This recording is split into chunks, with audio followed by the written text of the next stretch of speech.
from other time zones, including myself, incidentally. Thank you so much for joining this webinar.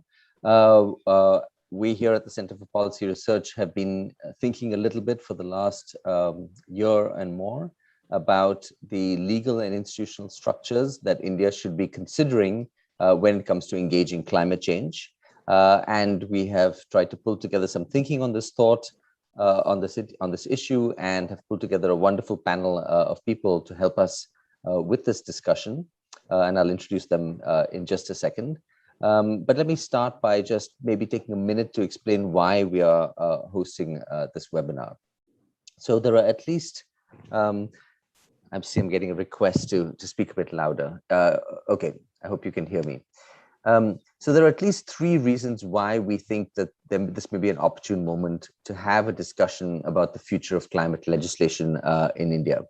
The first, of course, is that global pressures around climate change are rising. We have just seen the IPCC Working Group 1 report on the science, which talks about how vulnerable many parts of the world, including India, will be. I think we've seen alarming weather events around the world. The urgency for action is great. And that has translated into political pressure on India. But political pressure globally is never a good enough reason. There has to be other reasons too. And the other reason really is that the world economy is transforming incredibly fast. We talk about sort of low carbon futures of countries. We talk about the rise of renewable energy. We talk about rethinking transportation and urbanization. These are the sorts of conversations going on in the economic sphere. And the question is whether India actually has a legal structure that can drive the sort of all of government approach and all of society approach that climate change merits. And this all of government, all of society approach is not just on the mitigation side. For India, it's perhaps as, if not more important, for it to be on the adaptation side. And so do we have the legal and institutional structures that allow us to deal with the scale and scope of the challenge? And what we've seen, I think, we have some work here at CPR, and we'll share some links on it, is that the institutional basis that we have has not really been fully adequate to the task. We've had some wins, but we've also had a lot of stagnation. We've had committees that haven't really met.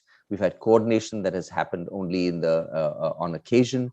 And so maybe we need to step back and think about what would it take to both make the state more climate ready, as well as enable the state to interface better with society, the private sector, civil society, and so on, to make this an all of society response to climate change. So that's the way in which we're thinking about this issue. And we have asked one of our colleagues, Anirudh Sridhar, to write a short note on this, which has been shared, I think, with all of you who've responded to this webinar. It's a discussion paper, which is why we are here to, in fact, discuss. And we really mean this seriously. This is an open-ended conversation. So that's really the purpose of this webinar. And to help us achieve that purpose, we have three panelists. We're struggling a little bit to contact the third panelist, but let me introduce the two that we have who are wonderful panelists. So first of all, my good friend and colleague, Lavanya Rajamani, who's a professor of international environmental law at the University of Oxford, and a visiting professor at CPR, but of course, for many, many years, was a colleague down the hall from us here at CPR. And we miss her greatly, but we enjoy the chance to interact frequently with her as we are doing now. Her latest book, an edited one, is the second edition of the Oxford Handbook of International Environmental Law. I believe a revised edition of this has just come out, Lavanya, and so this is really something to look for. And among other things, Lavanya is a coordinating lead author for the IPCC's sixth assessment report, and a colleague in that context as well. To save time, I won't read out Lavanya's many other accolades, but I think many of you know her, and she's very, very high accomplished in the field, and we're really, really grateful to have her with us. In addition, we have Sham Devan, who again will be no stranger to all of us, who's a senior advocate who practices before the Supreme Court of India. He covers many, many areas of litigation, of course, but among other things, we know him best here in our community for his work on environmental law and is the co-author of the very highly used book, Environmental Law and Policy in India. And he's, of course, contributed chapters to many of the writings that all of us have put out in the past, including a chapter on public interest litigation in the Oxford Handbook of the Indian Constitution. So Shyam is an extremely eminent lawyer. He's also on the board of CPR, for which we're very grateful for his service in that context. So welcome to you, Shyam, as well. Thanks, Navroz. I also noticed that Sudhir has joined us. Aha, very good. Great. I'm just about to introduce Sudhir. Sudhir, welcome. Really good to see you. Sudhir, Dr. Sudhir Krishnaswamy is the Vice Chancellor of the National Law School at Bangalore and the Director of the Distance Education Department there. He was previously the co-founder and trustee of a not-for-profit research center, the Center for Law and Policy Research, and also director of the School of Policy and Governance and professor of law and politics at Aziz Premji's University. So Sudhir is also an extremely accomplished interlocutor in the Indian legal scene, as well as somebody who knows very well environmental law and debates. And I interacted with Sudhir many years ago in the context of work on regulation, which is another sort of angle into this whole debate.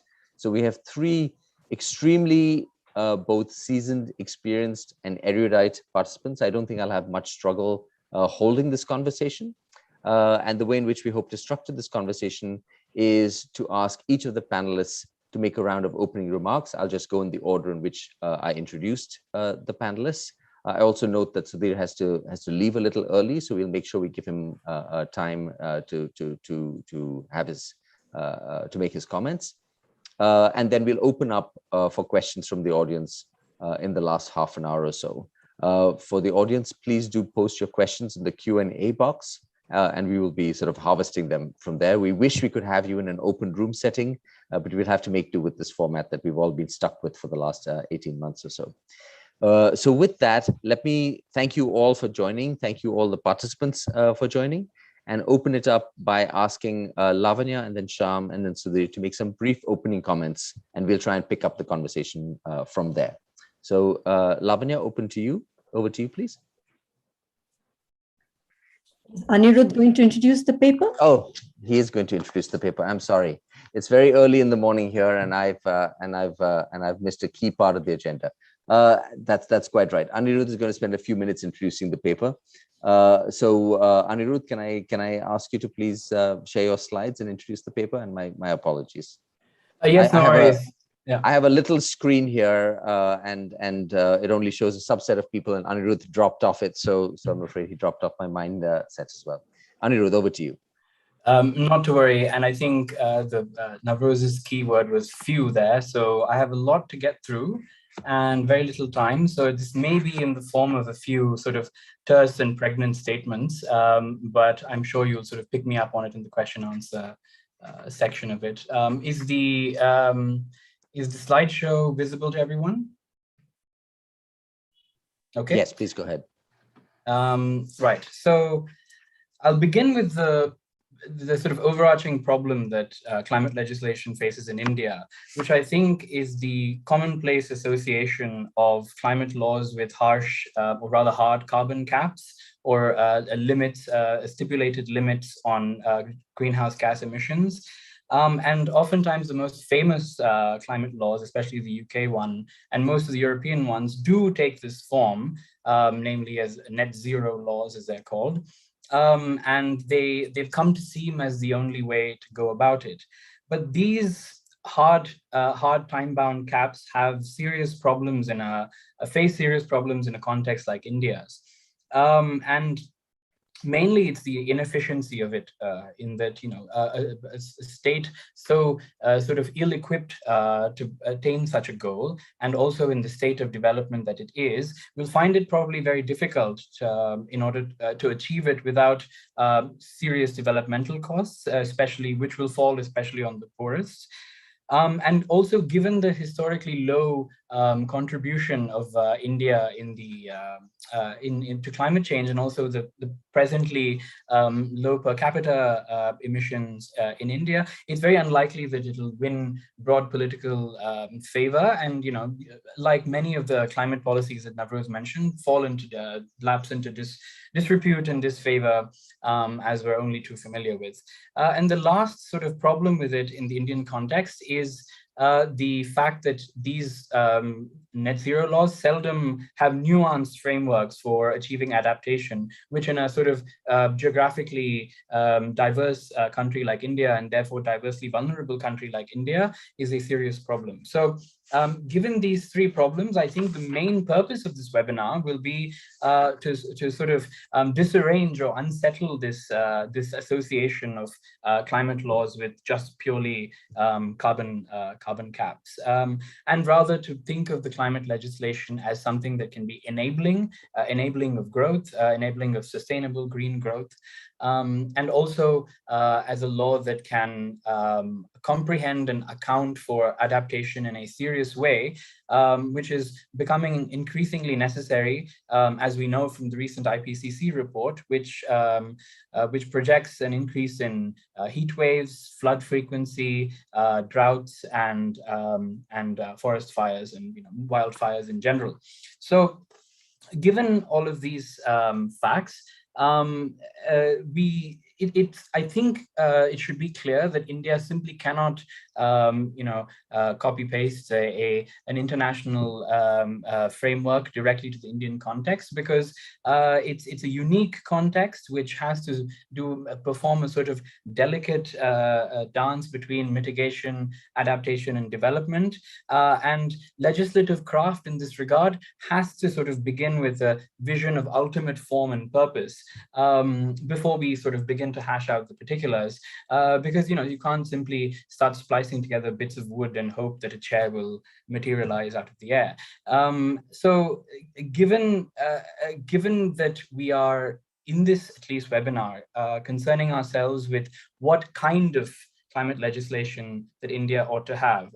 In other words, what problems is it trying to solve, and what is it trying to achieve? Those broad questions that people think is already determined, we sort of have to sort of step back a little bit, and I think ask three principal questions, whose importance I think I will try to make clear in the subsequent slides. So whether India should, the first one is whether India should effect updates and amendments to existing laws, or pass a new integrated bespoke framework law for climate change alone, whether the law ought to be based in rights or maximizing utility, and whether the law ought to stipulate an outcome duty and a deadline for achieving it, or whether it ought to work within within procedural duties, which again I will explain very soon. So the first question is, given that the problem Navroz laid out with climate policies in India is their lack of effectiveness, their lack of coherence between the different policies, and the sort of lack of longevity in that they sort of tend to peter out very soon. It's important to sort of attempt to think about what kind of legislative intervention would grate least against the existing mechanisms of environmental policy in India, and also what would work best with the grain of the Indian politics.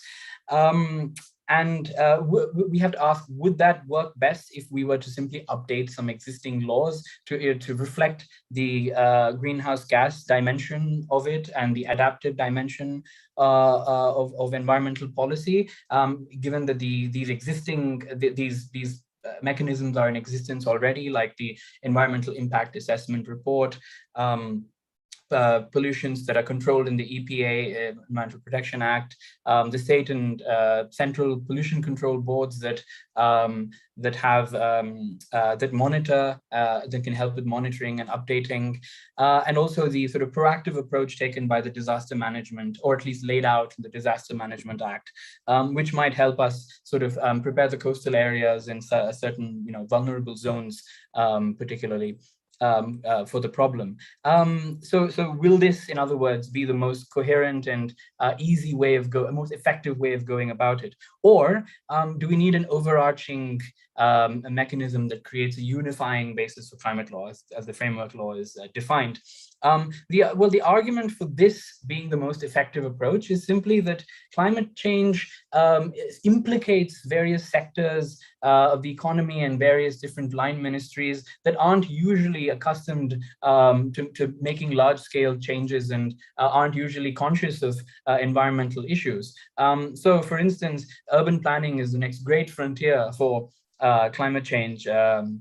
Climate action. And if you need to coordinate between building, infrastructure, transportation, waste, there might be an argument for having one coherent, one central sort of artifact that is able to manage the interrelations and interactions of these various sectors. For instance, having electric car charging points in buildings is one area where something like a framework mechanism can coordinate and make that happen. The next question is whether we ought to have a rights. This is sort of the basis for the climate legislation. Are we passing a climate legislation to protect the vulnerable communities, in which case the rights-based approach seems more apt? So is there going to be a right to climate which protects a certain environmental composition, or a climate, stabilizes the climate in a particular way? Or is it to protect the economic welfare of the many, whilst the state converts into a sort of a low carbon economy? So if it is the case that it's to protect the vulnerable, then we might have to articulate a right to climate, or rather base the law in the right to climate, such as the Mexican law does. On the other hand, if it's to maximize utility, then we might have to do what the South Koreans do and say that, okay, this is mainly to make India competitive in the long term. In a sort of low carbon economy. But the rights issue has certain problems, which I hope we'll touch upon in the discussion. The main one being that every right has to have a corresponding duty, and whose duty is it? I mean, there are carbon emissions are fungible, international emissions, private sector, public sector. Who is going to be vested with this sort of grand sort of duty to protect the heavens?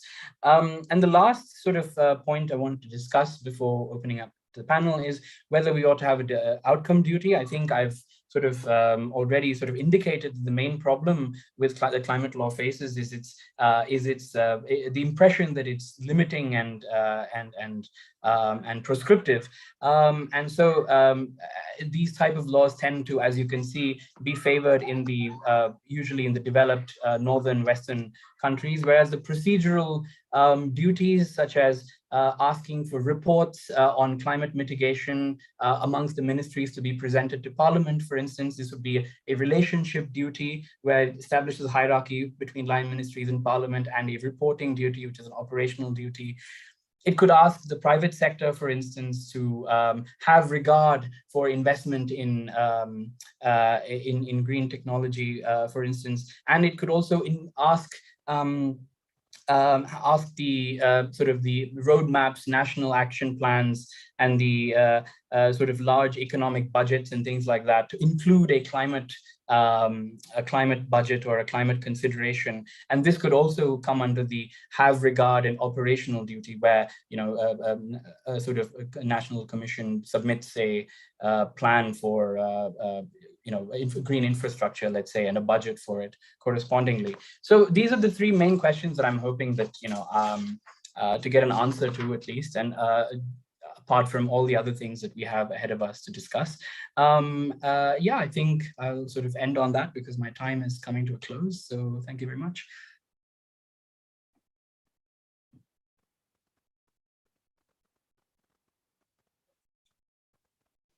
Muted. Yeah, thank you so much. Thank you so much, Anirudh. And my apologies again for unfortunately skipping over you in the initial stages of this. This is a really, I think, provocative and useful set of questions. And I hope Anirudh's also explained why in our work here at CPR, we've decided to kind of step back to more fundamental questions about how we think about its structure, law, and what role it should play. And I should note also that we are not the only ones by any means opening this conversation.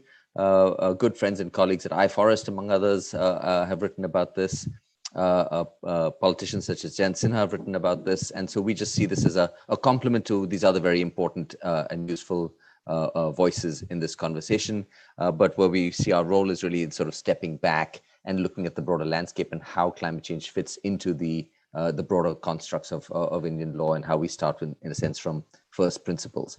So with that, let me now turn to Lavanya and ask her, please, for some opening remarks. And as I said, we'll try and make this as conversational as possible after a first round of opening comments from the panel. Thank you, Navroz. And thank you, Navroz and Shivani, for inviting me to participate in this session, and to Anirudh for a really excellent and thought-provoking, incredibly engaging paper. So notwithstanding the fact that I'm sort of coming home, as it were, back to CPR in this sort of virtual space, I feel less like an interlocutor and more like an interloper in this particular conversation, given I'm an international climate change lawyer rather than a domestic lawyer. But of course, like every good Indian, I'm not going to let lack of expertise stand in the way of having an opinion on this. So I do have some thoughts to share. In terms of the three questions or sets of questions that Anirudh posed, I'd like to sort of focus primarily on those, but of course I know that the conversation that we have will probably go beyond that. Now, I realize that for the purposes of this conversation, it's a very useful device to set up these questions in sort of stark and binary manner. But I think my simple answer to each of these questions, and I'll go through each of them, is that we need to tailor the solution to the problem. And as Navroz pointed out, it's a all of government, all of society problem. So the problem that we're addressing is a super wicked one. And so we do need a cunning plan to address it. Like any good cunning plan, law is only going to be a small part of it. Law cannot be the sole or even primary sort of solution to the problem, but it can trigger some changes which are necessary to address the problem. So the problem of climate change, the super wicked problem of climate change, is one that we need to address in all its dimensions. And Anirudh and Navroz in their opening remarks pointed out that this is not just a mitigation problem, it's also, and perhaps even more importantly, an adaptation problem. But I would suggest that we think about it beyond just mitigation and adaptation. It's also a loss and damage problem. It's also a technology problem. It's also a carbon dioxide removal problem. It's even a climate repair problem. So it's much beyond just mitigation and even adaptation. It's also a problem that we need to address at multiple levels of governance, from the local to the international. And there is, in the context of international law, not just the climate change regime, which we sort of automatically allude to in this context, but there are also numerous treaties that India is party to, which cover some of these dimensions of climate change. For instance, the Convention on Biodiversity, when we're dealing with extinction of species related to climate change impacts. WTO laws, for instance, if we design interventions like subsidies, we need to think of those, and there are WTO challenges that we might face.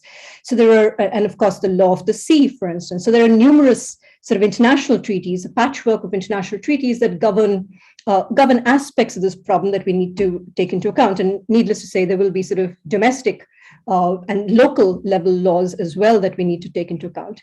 It's also a problem that we need to address at every sector of the economy level. So from transport to buildings to agriculture to energy.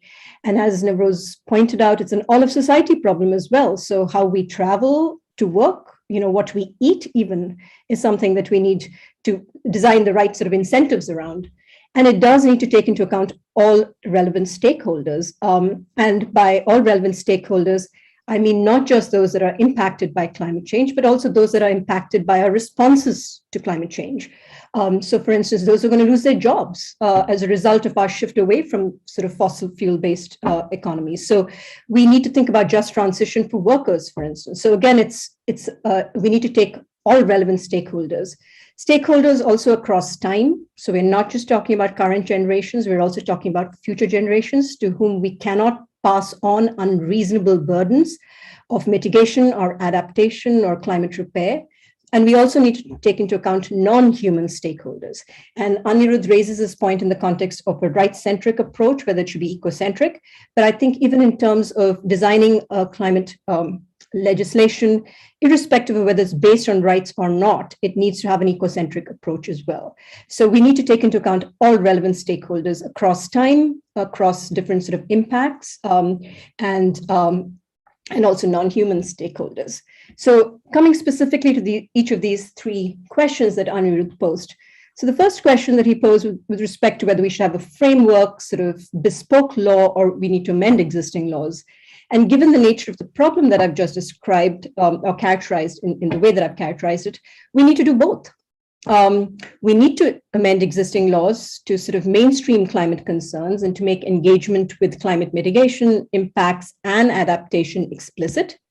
We also need to pass a framework law which will perform different functions, which this patchwork of sort of laws that we already have cannot perform, which is to set an overall vision and direction of travel. Whether that takes the form of outcome duties or not, or what form of outcome duties it takes is something I'll address, but it's also something we can discuss. We need a framework law if we're going to introduce any new instruments. For instance, if we're going to have markets, emissions trading, we need a new instrument to sort of design that. We need a framework law if we're going to have new processes, for instance, transparency in how businesses operate, make decisions about risk and investment. We need a framework law if we're going to introduce new governance structures. Are we going to centralize decision-making? Are we going to decentralize it? Are we going to enhance capacity? Even if it's capacity to comply with sort of Paris Agreement requirements, for instance. So we do need framework laws to do the things that the patchwork of existing laws that we have cannot do, even if we amend them. So we do need both. On the second question of whether climate law should guarantee a right to climate or aim to maximize a utility, low carbon development approach, I think we need to ask the prior question of what we'd actually achieve and lose with the investment in a rights language and a rights framing. So the right to climate is sort of delightfully vague. We don't actually know what concrete content it has and what it could actually add to the corpus of existing environmental rights that we already have. So what is this right to climate? Does that relate to a particular temperature goal? Is it linked to the temperature goal that we've identified in the Paris Agreement? Is it linked to sort of reaching net zero? And what does it even mean in this context? Does it include an adaptation duty, for instance?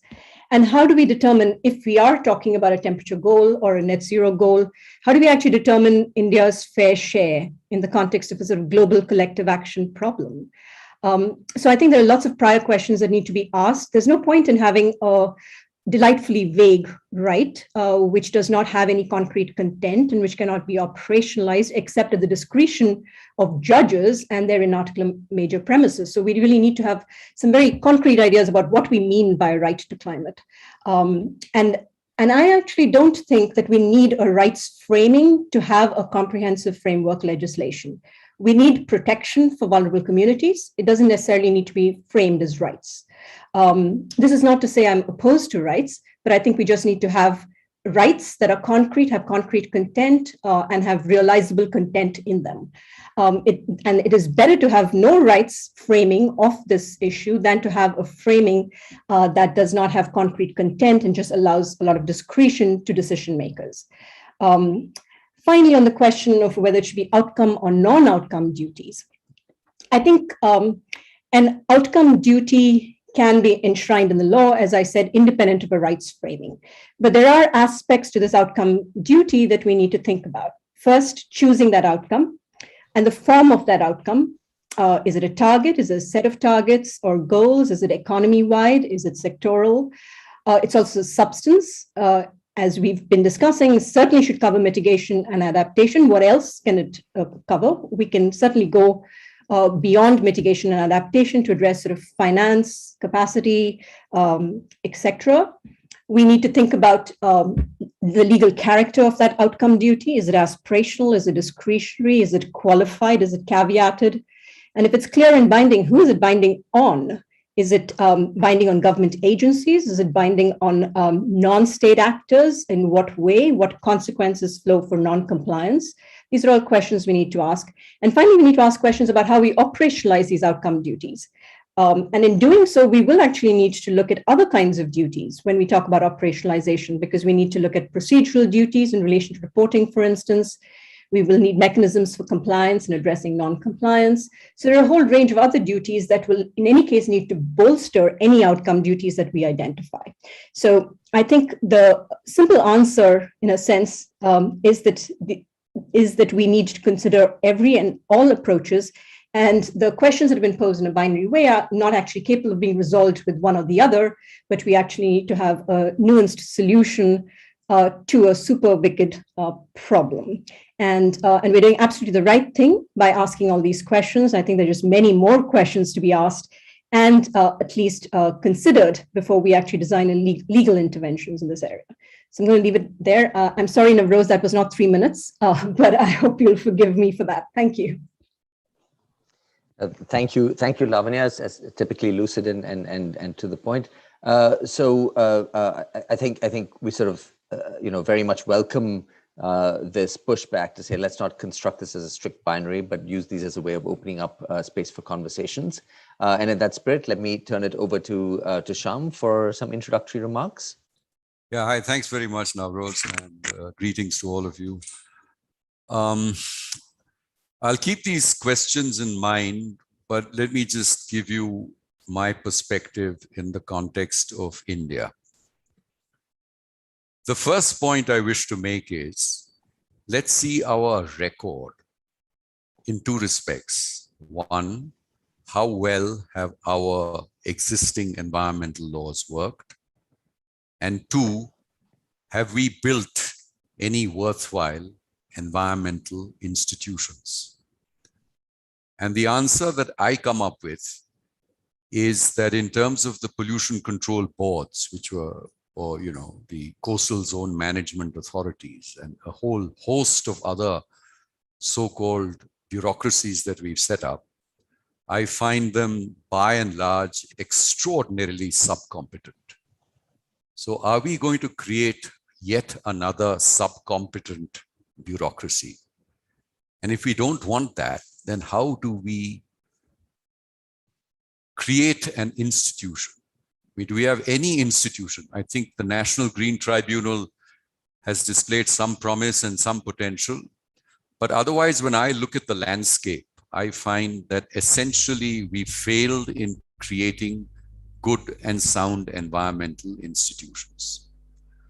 So do we want to create yet another one is really the test. I think there are 3-4 factors that we need to keep in mind when we go about answering these questions. The first is the complexity of the issues that we are likely to face. The second is that we're going to require something very, very dynamic, because we're going to have to respond not just to climate change issues, the science will change. We're going to have to respond to enormous changes in technology which take place. And then the national security issues, not just national in the context of India as a nation, but also community security issues, some of which Lavanya spoke to. But if we are thinking of vast disruptions in terms of populations, in terms of water supply, energy security, cross-border movement of people potentially over a not very large period of time, then which is this institution which is going to address these concerns? And the other point which Anirudh also mentioned in terms of response, do we have any capacity at all to respond to climate change? I mean, Delhi has come out with a new plan. Mumbai came out with a new plan. To what extent do these plans, the development plans for these two major metros in India, are even alive is the question to climate issues in the context of some of the points which were mentioned in terms of, aspects regarding energy, what material you're going to use for building, construction, roads, etc. So where I come out is this. Number one, I think we need to be fairly clear on the objective, and the objective has to be we need a new and a competent and a capable institution over the next 10 to 15, 20 years, which can address this. Second, because of its complexity and the federal structure that we have, etc., we need someone very high and with adequate authority. Because even a city like Mumbai, or Delhi, don't have, where presumably you're supposed to have some degree of inputs and planners and some competencies. Their plans, which go up to 2034, etc., don't factor these things in at all. So it's going to have to be top down in the near term. The next aspect which I want to mention is, rather than rights, I think we need to recognize a few principles. And again, in terms of principles, rather than do it in an ad hoc manner, coming up, case by case or government department by government department, I think a statutory intervention would help. Now I come to the final point I wish to make. Can we, in a manner of speaking, solve more than just the climate change problem? And I think the time has come for India to make a constitutional amendment. So this is statute, but it's not statute in the sense of, I just saw there's a recent act which has come out for, cleaning up the air around New Delhi and the National Capital Region. The Commission for Air Quality Management in National Capital Region and adjoining areas, Bill 2021, which has been passed. So rather than have, and I mean, this is an interesting history also to this, the manner in which it sort of was plugged, etc. So I don't think a statutory intervention at the level of just a law is going to help. I think you're going to require now, given the huge challenges, issues of water, energy, population movements going up and down. I like the point which Lavanya made, namely not only recognizing, the rights of persons, of humans, but other persons as well, because they're going to be impacted as well. I think we should be thinking of something at a constitutional level equivalent to Comptroller and Auditor General of India, Election Commission, Chief Election Commissioner.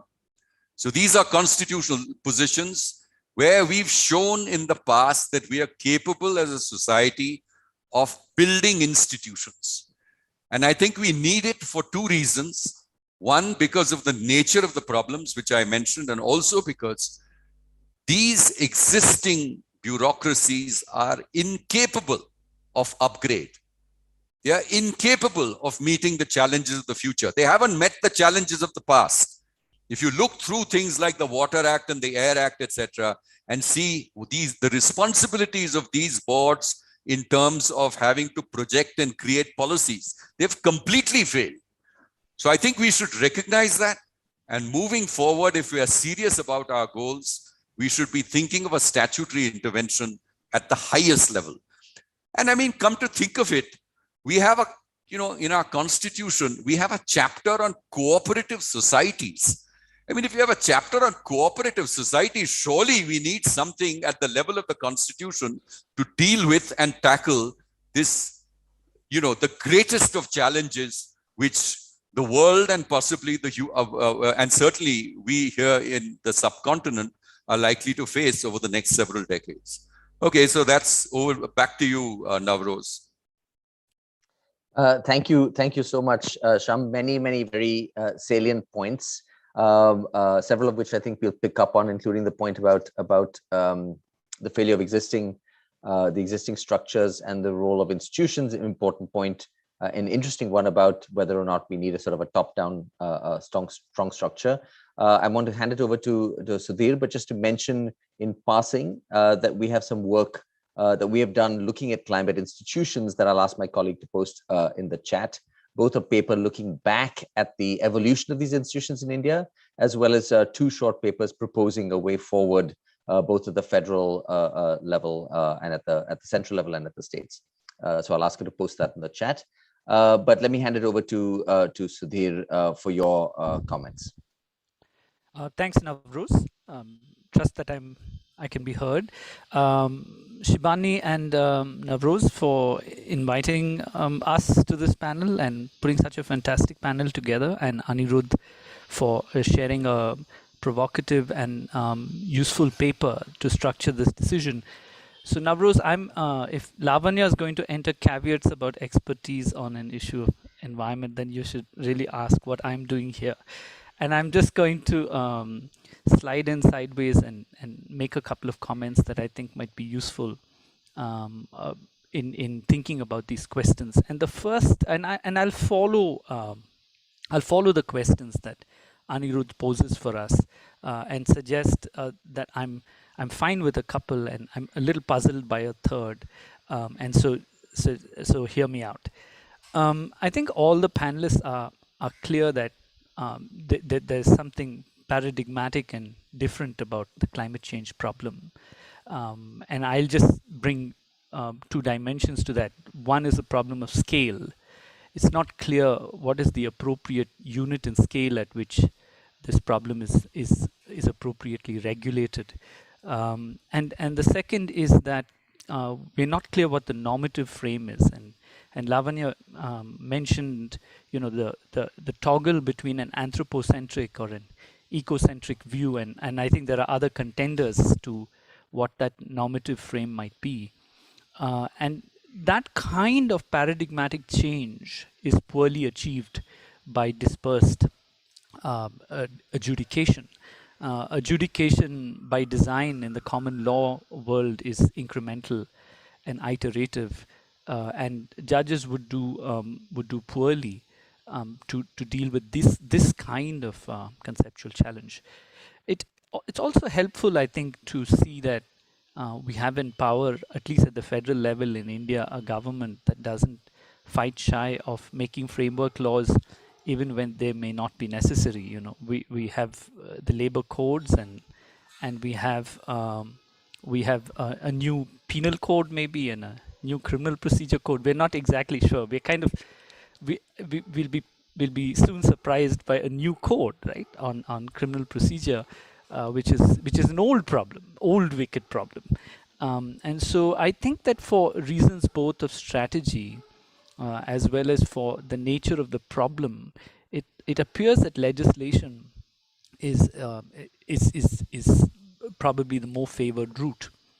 On the second question on rights and duties, I was a little more challenged by that framing, and it seemed to me that more often than not, the question that we confront, either at the international or at the national level, and including on some comments on the chat box and the Q&A box, is the problem of distribution.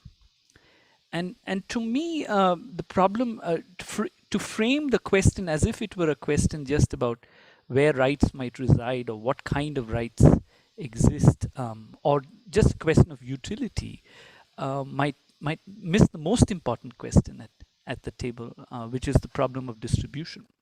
I mean, I would imagine that even if we didn't do anything, our utilitarian ways would get us somewhere, and judges might pontificate on this or that right, and we might find it might skew the distributional, the utilitarian calculus in this or that way. But the real question, challenge for us is the question of distribution. And that is a serious challenge internationally. And I know that with Paris, the distribution questions subside. And domestically, we haven't even begun asking the distribution questions. But I think historically, environmental law, as we know growing up in India in the 80s and 90s, was the terrain on which the questions of distribution was squarely confronted and addressed. In the 50s and 60s, it was about distribution was addressed on questions of land reform, or the control over corporations. But in the 80s and 90s, it was environmental law that squared up these questions in interesting ways. And whatever else the climate change question is about, it's a question of distribution. And maybe Anirudh would kind of configure questions of distribution either as questions of rights or as questions of utility. But I'm not convinced that backgrounding it in that way is useful. And the third point, and here I must admit my unfamiliarity, because clearly Lavanya knows who Reed is and what outcome duties are, and this must be the prior art of being an environmental lawyer. But I came to those categories with some difficulty. It didn't help me that I couldn't find the citation for footnote number 44, Anirudh. Sorry for being teacherly about this, but I couldn't figure out who this read was. So I need to do some more research and figure that one out. But I thought that there was a slide between the problem of rights as it was posed in Unit 2 and the problem of duties as it's posed in Unit 3 of the paper, because it's the problem of rights, it seems, in Unit 2 is the problem of constitutional rights. And the problem of duties, as you deal with it in Unit 3, is a problem of statutory and legal duties. So, and there's a tension that's posed that we don't know what the correlative duties of climate rights would be in Unit 2.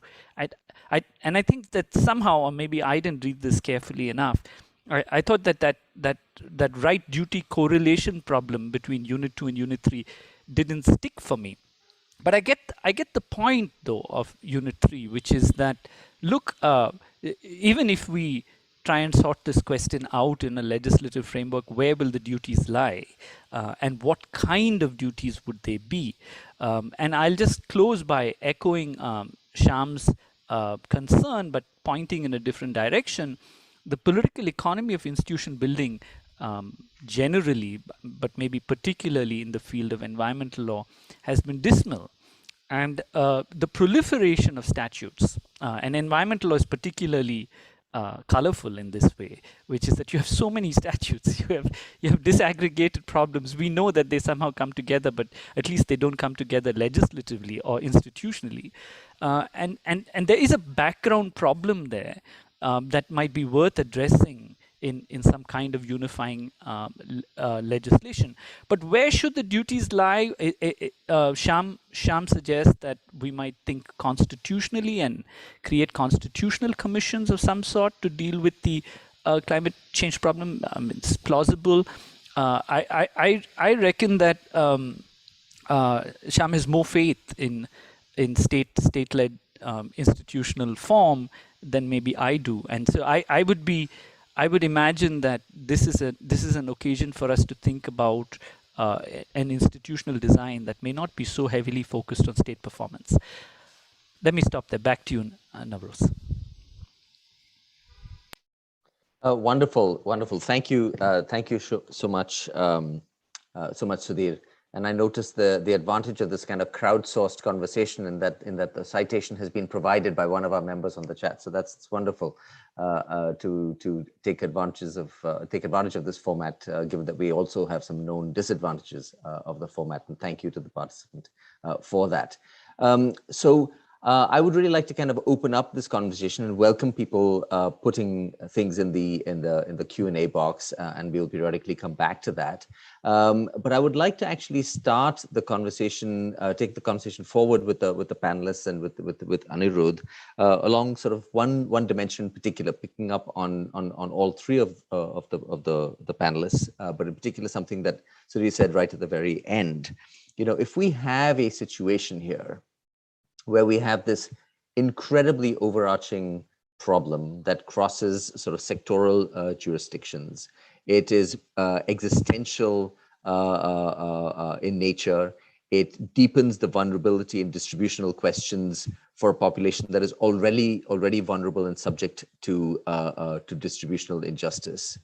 And we're working with a state structure, legal framework, and institutions that have been unequal in Shyam's terms to the challenges of the past.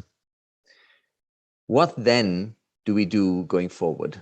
And in a sense, in some of Shyam's comments, he was saying, look, we need to kind of double down and make sure that there's sufficient authority and robust enough institutions to address this. I thought implicit in Sudhir's comments, and to some extent in Lavanya's comments, was the suggestion that we, in a sense, go in the other direction, that we need to find a more kind of enabling construct that draws society in more fundamental ways. But we don't necessarily have the bureaucratic traditions or the legal constructs that have enabled us to do that so far. So at this very high overarching level, you know, in a sense, there are two different visions of how to proceed. And maybe we can kind of unpack that a little bit more at this panel. in this next round of questions. Who would like to pick this up? I might invite Sudhir in, because I know that you did fully disclose to us you had another appointment and your time is a little limited on this. So maybe why don't you pick this up first, and then we can come to the other panelists. Yeah, thanks, Navroz. So the question of scale of the nature of the climate change problem suggests that and Shyam pointed quite sharply about Bombay plans and Delhi plans. Clearly, aggregations, large cities need to be responsive to these questions in a forthright, to these challenges in a forthright way. Sitting in a university, I think a university like ours should have a plan. The National Law School has lived off groundwater for 3 decades, and I'm sure that we have contributed to the deterioration of the Rishabhavati Valley in no small measure. And my sense here, and I think that the direction I'm pushing at, Navroz, is that it seems that there is an opening here to talk about resting obligations at various institutional scales.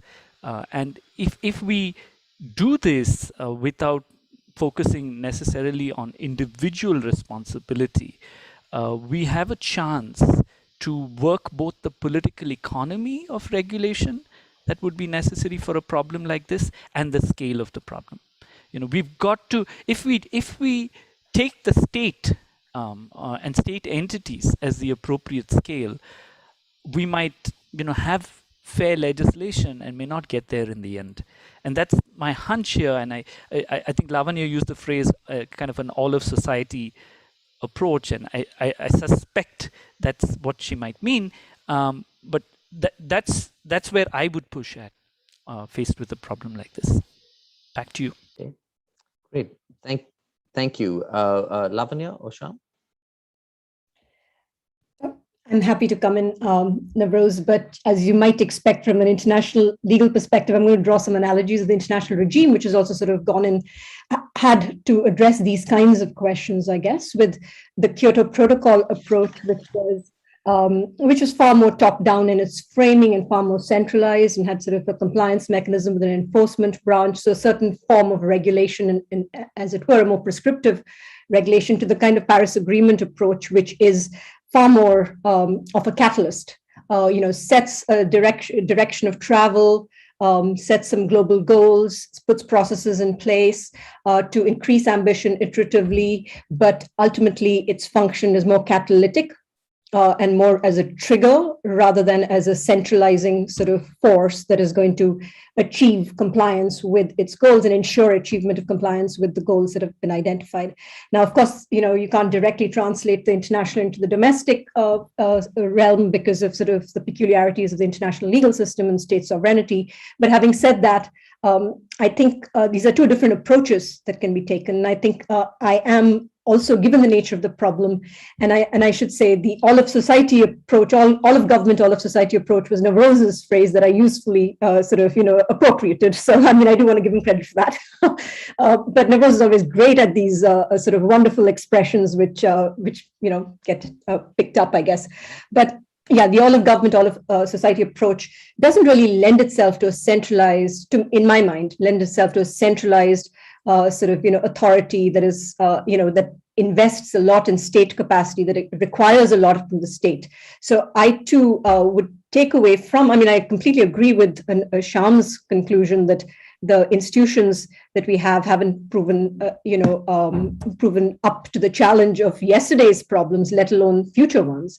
But yes, I take away from that, like Sudhir, that we actually need to rely less on the state and to rely on the state to do the things that it can do, which is sort of a checkbox exercise, perhaps set a direction of travel, but then actually sort of integrate, I guess, other actors into the process of actually operationalizing the kind of ambition we have identified in our law. Thank you. Great. Thanks, Lavanya. Shyam, would you like to come in on this? Yeah, well, I'll just tell you, let me consider the problems that we are likely to have. Let's just think of a few. Okay, so let's take one, say, in agriculture. You're going to have water stress even regardless of climate change. But with climate change and the impacts that you're going to have in terms of precipitation patterns, glaciers melting, etc., who's going to look after this? The Uttar Pradesh Pollution Control Board? I mean, I'm asking you, you're going to leave this to the National Green Tribunal? Are you going to leave this to the Ministry of Agriculture as to cropping patterns and what we need to do? Okay, so that's one issue. Let's take another issue. You have huge segments of populations which move inland, say, from our coastal areas, because the coastal areas come under stress, say, for 30, 40 years from now, even sooner. You have cross-border movements, say, across from low-lying areas of Bangladesh, etc. I mean, apart from movements across from India. Supposing you have issues regarding the Brahmaputra being dammed across in Tibet, etc., you know, and impacting water supply downstream. I mean, we're linking this, of course, to climate change. They may do it even otherwise. They may have, you know, the Chinese government may do it even otherwise. The question I ask myself is that when you're looking at the nature of these types of problems, who is going to have first a value system and the vision? Because I think what's missing over here is, so the way where I come out is, I think we need an institutional framework to deal with this. That's my first conclusion. We must have an institutional framework. We are not going to be able to deal with it. We can have an institutional framework which is inclusive, responsive, you know, flexible, and all of that. That's important. But today we have just nothing, in my view. The second is, do we have anything which we can upgrade, which we can, you know, tinker around with, modify, expand, etc.? I think there's nothing at all having regard to the nature of the problems which we are going to encounter. Take, for example, let's take another one, take energy security. Okay. You have, on the one hand, you have your coal blocks being auctioned. On the other hand, you have, so, I mean, there's a serious issue of energy security over here. India requires to use its domestic resources. And, you know, you can make a persuasive argument that we cannot abandon coal, and whether coal is king or not, it's certainly, you know, somewhere up there in terms of the larger matrix. Now, if you are going to be having these coal blocks being auctioned even 20 and 15 years from now, one. Number two, if you're going to be setting up these plants, you can't expect entrepreneurs to suddenly, you know, close the tap and shut the investment, etc., in another 5 and 10 years. These things have not only a huge gestation period in terms of just establishing the capacity, but you've got to give them 30, 40 years until they're mothballed. So who is going to tell the government that, look, you cannot do this? Do you expect the Ministry of Power to be doing this? Do you expect someone else, the Environment Ministry, to be doing this? I don't think so. So if you, so I think the way I look at it is, I mean, the reason I suggested a constitutional amendment in terms of a statute was this, because there is a huge complication also in a vast country like ours, which is our federal structure. And you have large amount of power which is divided and genuinely vests in the state as far as environmental laws are concerned. So you're going to have to carry that as well. So that's the reason when I reflect upon, are we just going to set up an Environment Protection Agency under Section 3(3) of the Environment Protection Act? I don't think it's going to take you far enough, because you're going to require something really overarching, something really capable, something which is autonomous, which is flexible, which is responsive, and which can deal with these challenges over 30 and 40 years, including issues like, you know, national security issues, which you can't expect, say, the Mumbai Municipal Corporation preparing a development plan to think about that. But they have no capacity at all. They're not going to have the capacity in another 10 years, according to me. And unless there is some top-down direction that, look, you now have to start looking at this coastal infrastructure. Okay, the only thing you have, as I understand it today, in terms of investment, etc., is for the projects which require an environmental impact assessment, probably some, mitigation or some paragraphs in your reports, etc., which address these issues. But I think we need a national policy now on coastal infrastructure. Where are we going to spend taxpayers' money and even private sector monies and individual resources? To what extent? How far? We need we need someone with the capacity, someone who's capable of issuing directions to all these various bureaucracies, etc., to fall in line. And then I do agree. I mean, it's definitely going to involve private sectors. It's definitely going to involve communities. It's definitely going to involve individuals if we are to respond to these enormous challenges. But I mean, this is just, thinking back. I think I have a goal for an institution. And my suggestion is, how do we create an institution with some capacities and capabilities? Great, thank you. It's, I think, a really useful round of comments. We're getting a lot of things coming in on the chat box as well. I just want to flag 2 or 3 sort of directions that we might go before coming back. I don't think we've quite exhausted this particular very rich vein, but 2 or 3 comments on chat. One sort of asking the question about whether we need sort of a stronger overarching global agreement before we can talk about domestic legislation. I think from Dr. Parikh and Nitin Desai as well coming in on that question. So I'd like to pick up that theme. One question talking about what does this mean for states and state action plans? Are we envisioning sort of an allocation of targets and so on to states? I think that's something else to come back to. But before we go in those directions, I thought it's worth actually drawing out some of the what seem to be contradictory, but I think are reinforcing strands in this conversation.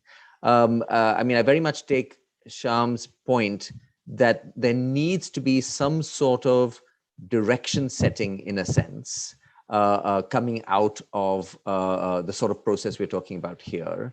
And I noticed that Amit Kapoor has put an interesting point on the chat saying, look, the direction we should go is a set of principles, a set of ideas, which would argue for the framework law kind of construct that Anirudh was talking about.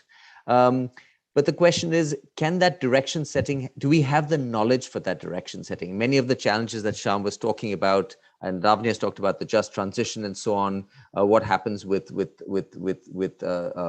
changes in water sharing agreements. Many of these things, actually, we still have to figure out what an appropriate response might be given climate change. So we maybe need principles, and we need a forum where maybe we can have sort of generate and understand and generate knowledge about how to act, as well as then ultimately have that authority where we push action and kind of mainstream some of these things through states, line ministries, and so on and so forth. So it's the kind of elastic enabling construct that I think Lavanya was referring to, that at least Anirudh, Shibani, and I have had in mind as we've had our backup conversations to this.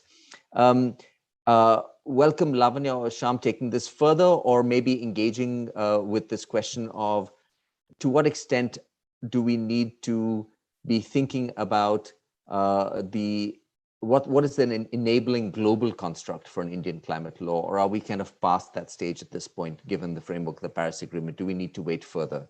Lavanya, that's very much in your wheelhouse. Would you like to take that on? Sure, Navroz, thank you for that. And thank you to Dr. Parikh and Dr. Desai for that question. So I think in terms of an enabling global framework, what we have is what we're going to have. We are not going to be able to negotiate a new instrument or any agreement under that instrument to further concretize, especially an allocation-based sort of sharing of efforts. I think we reached the limits of what we could do with the international diplomatic process in 2015. And in fact, it was a huge diplomatic achievement that we even managed to reach agreement in that sort of very narrow sweet spot between the red lines of parties. So it's going to be impossible for us to actually go beyond that. But that's not necessarily a bad thing, because I think it has created enabling construct, to use Navroz's frame. It has created a catalyst for action in states.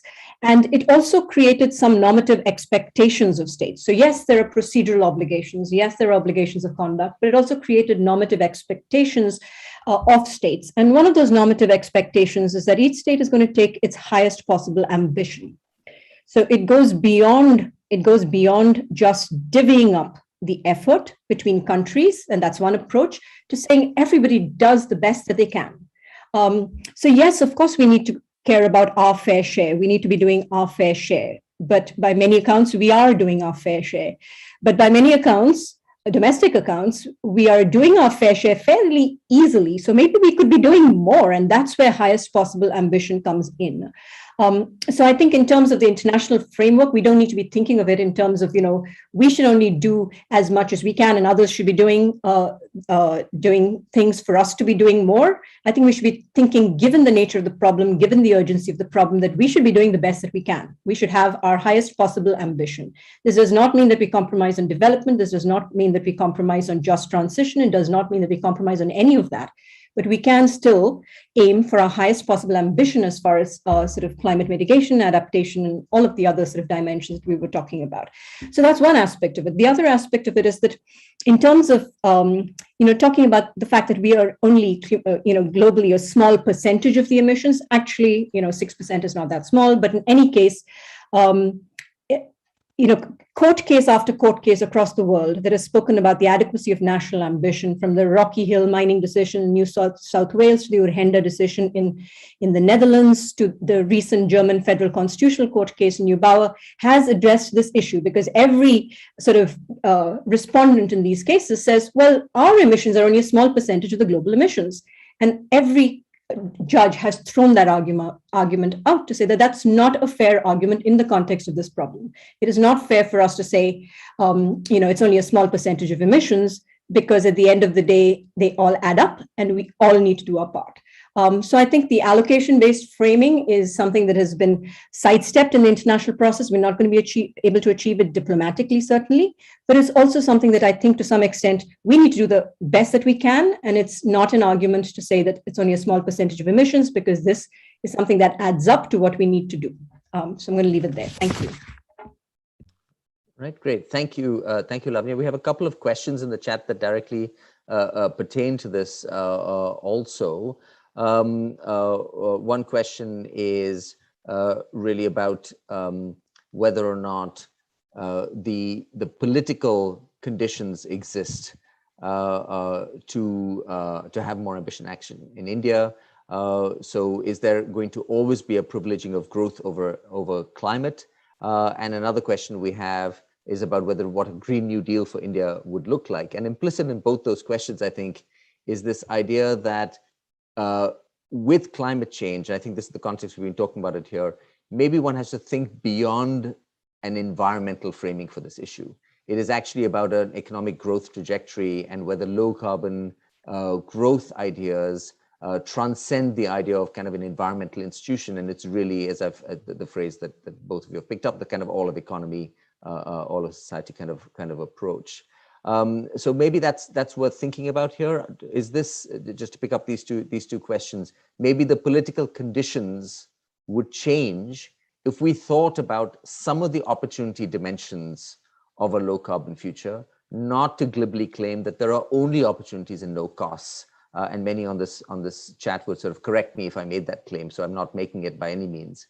But what is the institutional structure that we would need if we were to think about this also as a way of enabling new directions of growth and job creation and so on and so forth? So Shyam, would you like to reflect on that perhaps? Well, I'll just flag a small issue. We have a new Companies Act.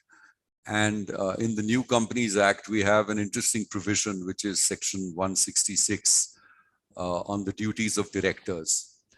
Now, this is a statute which applies across the board to all companies in India. And the traditional notion of a director's duties was the director had owed duties to the body of shareholders. So that was essentially the interest which you had that was what you were a fiduciary or you were a trustee for the interest of the collective shareholders' interest. And that's how you discharge your duties. Now the 2013 Act extends and expands the statutory duties of directors. And it extends the statutory duties of directors first to the community. I think that's important. So it's no longer just that you have a duty to your body of shareholders, but you have a duty to the community. And second, it specifies and uses the expression environment. So environment is a feature which must factor in, or which ought to factor in, the decision-making process in your company boards, etc. Now, going forward, I think this is useful because you can see market, at a certain level, companies are your economic engines for growth, for development, for adaptation of adopting new technologies, for moving in particular directions. And I think if we are able to push and elevate these responsibilities higher, for example, SEBI, for example, is introducing new norms and guidelines for listed companies, new disclosure requirements in terms of listed companies, etc. In terms, and particularly in terms of the ones which have a very large market capitalization. So I can see a different sets of regulators, whether it's SEBI, whether it's RBI, etc., and the Companies Act generally, pushing corporations in a particular directions or leading them in a particular direction. In very general terms, I should hope that this over a period of time will translate into what Navroz mentioned in terms of economic opportunities, so that there's a I don't know if happy convergence is the right expression, but certainly a guidance that adopting and adapting technologies which will be carbon friendly. I think that's an important part now of the emerging norms as far as individual directors are concerned. So I think that's a positive development. It's probably amongst the strongest in private sector that you have. Now it remains to be seen how seriously each one takes this, and whether the enforcement agencies actually, not just commend a climate risk-related sensitivity on the part of board of directors, but push them actively. So boards of directors and directors will have to keep in mind this factor when assessing economic decisions or taking economic decisions. But I think climate related risks are going to balloon and become larger and larger as we move along. Great. Thank you. Thanks so much, Shyam, for that reflection. I think that is a really concrete and an important example that you've given. We have about 15 minutes left before we end this session, and I just want to make sure that Anirudh, who's done a lot of the initial thinking, as well as Shibani from CPR, and we've all had a collective conversation, have a chance to kind of weigh in on some of these things that we've talked about. So maybe can I ask Anirudh if you'd like to sort of address some of the specific points on the paper, but also feel free to reflect on some of the bigger questions, Anirudh? Yes, I wanted to sort of ask Shyam a question. So he mentioned that we need a sort of a top-down approach that is able to comprehend the issue at once and also allocate responsibilities in sort of efficient ways around the country to then be able to monitor and control all of this. Given that you point out that a lot of institutions have failed and a lot of environmental laws have failed, but at the same time, a lot of sort of environmentally intentioned constitutional amendments have not led to any grand policy change. For instance, there is an injunction, almost a moral injunction in the Constitution for every individual to improve the environment and to develop compassion for animals. Now, it seems to me that such an amendment to the Constitution would require a complete overhaul of the education policy to make individuals have a sort of conception of the environment in mind, and maybe work the paddy fields and inculcate some kind of compassion for animals. But none of this is actually translated. So would it not be a better path to follow to have your framework law work along with procedural duties, to then have a sort of the framework law institute an independent body that can build capacity into state and central pollution control boards, for instance, and standardize the measurement and verification protocols. For instance, it could direct investment in more principled ways than just these very important points that you made about SEBI and the Companies Act, and also to identify different line ministries and ask them to keep the sort of climate capacity building in mind, and then report to the center at the end of every financial year, to then be slowly develop the capacity to execute those functions. Because as Lavanya clearly says, the actual implementation on the ground will have to involve all these defunct and sort of and torpid bodies that you mentioned. So for instance, the inland translocation of peoples will require safe land use policies, water management, public safety issues, and all of these other things that a framework law seems more sort of intellectually primed to comprehend than perhaps a sort of a kind of sort of terse aphorism in the Constitution. What do you think? No, let me just explain what I wanted to convey. I don't mean just a right to climate amendment in the Constitution. That's not what I have in mind at all. I work backwards. I think we need a strong institution for environment generally and for climate change in particular. Where is that going to be? Is it going to be something like the National Human Rights Commission? Is it going to be something like the Lokpal and the state Lokayukts? Complete non-starters, worthless institutions, creating bungalows over here and post-retirement benefits for judges, retired judges and bureaucrats. It's a shame. These institutions just don't work. They don't deliver. They don't do half of what you can expect them to do. Forget half, that's too much. They don't even have a conception or a vision. Now that's what your statute is going to take you to. So it's not going to work. If you feel that you need an institution, if you don't think that you need an institution, if you think you can prime up the existing institutions, by all means. So therefore, we need something like a national protector of the environment, not just the national protector of climate change. The Election Commission of India, we have certain design elements in our constitution in terms of autonomy, in terms of independence, in terms of security of tenure, etc. And the beauty of the constitution is that it overrides all your other laws.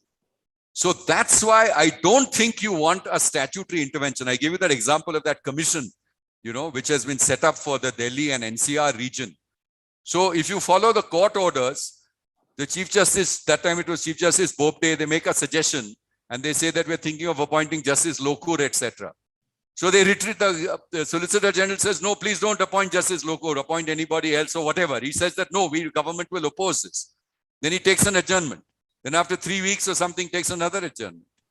Then comes up with an ordinance. So to prevent the Supreme Court from appointing a one-person commission to look after this national, the air issue, you have now a national law. Now, what is that statute going to do? And look at the constitution of the people and the personnel over there. All those chaps who failed elsewhere are going to fail again over here. So it inspires no confidence. It's just a dodge. It's a dodge to try and get past a Supreme Court direction and an order, which Parliament is entitled to do. And so they're fully capable and competent of doing it. But is that what we want? Do we want just another statute? Do we just want a Section 3(3) notification and creating a body? Or do you want something which is capable?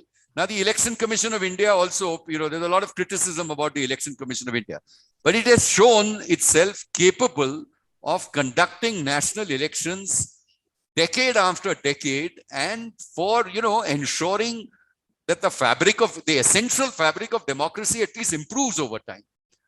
Similarly, you have the Comptroller and Auditor General of India. Now, you have lots of criticism, and under our system, you're meant to criticize these people so that they improve. So this is another one which I'm giving you an example of, which seems to work. And given the enormity of the problems which we are going to have, you're not going to have some, if you have policies which are made by government, they change all the time. So the advantage of a statute is that at least you frame these policies and you put them in black letter law. But that won't be enough for climate change, given our track record and looking to the future. Now, I mean, I'm sure you can pull out a few more rabbits out of the hat and, say that, hey, it worked here and there. But at least I'm not as sanguine. And my take is on the strength of, not my understanding of some of these institutions. That's all. I mean, I have nothing really further to add. But I don't mean just a constitutional amendment which says that everyone has a right to climate and just as everyone has to be, mindful of environment. I mean setting up a constitutional institution rather than a statute-based institution, which isn't going to take you very far, except unless you're a, retired bureaucrat or a retired judge, then you'll get a bungalow and all of that kind of thing. But I don't think that's our objective, not in this session anyway. Okay, so I think that was a really fascinating exchange there. I can see Lavanya wants to jump in on this, and I'm also sort of, to be honest, champing at the bit, but I'll restrain myself. And then I want to just briefly Lavanya, and then I want to bring Shibani into the conversation, please. Sorry, I couldn't resist actually, but I guess my concern, Shyam, I mean, and of course you're a fabulous lawyer, and so obviously you're very persuasive when you speak in this vein, and with all the eloquence at your disposal. But I do wonder, when you centralize power like this, would you not worry about capture of that power? And would you not worry about, therefore, ending up with outcomes and solutions that you don't want, or not in the ways that you want it, and that will miss all the nuance that we're talking about in terms of an all sector, multidimensional, intergenerational, all of government, all of society problem? I mean, is centralizing power, especially when that power, given recent evidence, is so prone to capture by political? I think that's a serious problem. I am alive to it, and I think you're quite right. But if you're building an institution, institutions, will have some values and visions, and hopefully will not get captured. They will be influenced, they will be attempted. But I mean, do you want to just leave it to the Ministry of Environment and Forests? If so, there you are. Are we suggesting that it's not capable of being captured? I don't know. Okay. Thank you both for that further round on this question. Shibani, can I ask you to come in? Sure. Thank you so much, Navroz. I'll just take a few minutes. I think a lot of this discussion is actually kind of backs up, what Navroz and Anirudh and I have been talking about, that perhaps our existing institutions, the existing regulatory framework as it is, and as Mr. Diwan very eloquently put it, is not in a position to take the weight of the super wicked problem that Lavanya very well defined right in the beginning. And therefore, I think it is important to kind of raise the questions that Anirudh put in his slides, but perhaps many more questions and in a more nuanced format. But just one thing that I wanted to, there were several questions in the chat box about courts, and I couldn't resist, Navroz, but to kind of respond that I think the point here is that we do all accept that court should be something that we go to as a last resort, and therefore the law or the legal approach that we design has to be something that gives enough hooks to people, to government agencies, subnational actors, to do what they want to do before they're forced to go to court.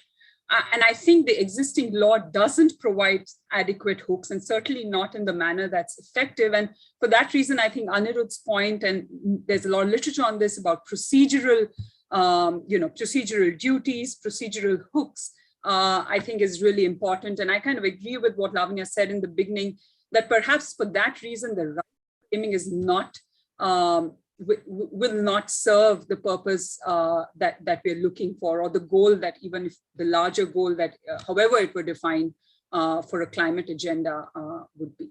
So back to you, Navroz. Okay, great. Thank you. I think we are more or less out of time, unless anybody on the screen in front of me has a burning issue. I thought I made two or three quick points and then sort of point us forward a little bit. But one last, any last burning remarks that anybody wants to throw up? Okay. So just not by way of wrap up by any means, but by way of sort of perhaps personal reflection as well. I think that we really wanted to sort of hold up this mirror really to say that, we are in the situation where we have a institutional legal structure that has not exactly covered itself in glory, at the same time as we have a set of challenges that are even more expansive and interconnected than other things that we have dealt with in the past. And so how do we approach this in a way that is potentially more creative and enabling, in the spirit that we have to build something that to now use this perhaps now overused expression, is all of society, all of government, and so on. But I want to inject another aspect of this challenge. Often it's not just about being able to exercise the authority, and this comes to Lavany's point about capture and so on and so forth. It's also that we don't know, not just India, most countries don't quite know what we should be doing. We're sort of, feeling our way by walking by sort of feeling the stones here. So we need to have kind of an adaptive governance mechanism where we can learn as we go. What does a low carbon society look like? How do we shift demand patterns? How do we take advantage of new technologies in ways that don't displace workers in ways that causes the most vulnerable to bear the impacts of a transition? So what we have been working with in our past work here at CPR as well is the idea of sort of committees and commissions that are not necessarily able to dictate, but that are able to harness knowledge from across society, from across the private sector, from international experience, bring that to bear, and serve as a conduit to then internalize that knowledge in ways that make sense within existing line ministries. So how indeed does the water ministry rethink its role and mission in a world of climate harms and climate disruption to water cycles? How does the urban development ministry think about the cities of the future in ways that take advantage of the rapidly changing both social and technological systems, things like shared riding and so on and so forth, the ability of to create new public transport systems. This is all sort of rapidly changing terrain. So I don't think it's so much about being able to drive through decisions. That is often a challenge, but how do we actually know what direction we want to go and feed that back to people who are in decision-making positions? And therefore, we sort of resist this idea. So when we wrote a piece, for example, suggesting a structure for climate institutions in India that looked at a kind of low carbon development committee as a hub for some of these activities. And we got a lot of pushback saying, look, everybody will ignore it unless you embed it in the Prime Minister's office. And I think the problem with that vision, that you embed it in the highest authority wielding position, is that that feedback loop of knowledge and understanding simply won't exist. And I think the risk is that we will end up driving through decisions that are short term, short-sighted, and that are not subject to this kind of adaptive learning. So I think we need an element of humility. At the same time, what we are talking about doing is not a cultural vein in which the Indian bureaucracy and administration is used to functioning. So in a sense, it's rethinking our very sort of approach to governance, which is an enormous part of the challenge. So we see this very much as kind of a conversation opener. I want to also approach this with humility on our own side. We have a lot to learn from others who've written about this. I mentioned the work of iForest and others. Part of what we are trying to do is therefore create a series of conversations.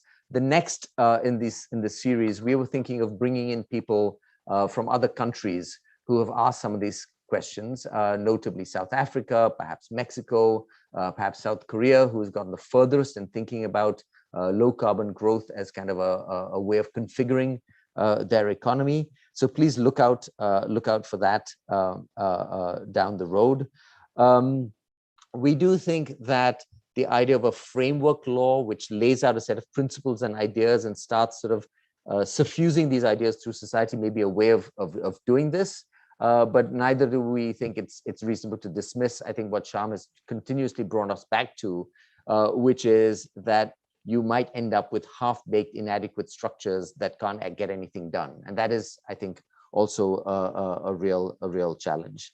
I just want to also reflect on kind of something that came up a lot of quite frequently in this conversation.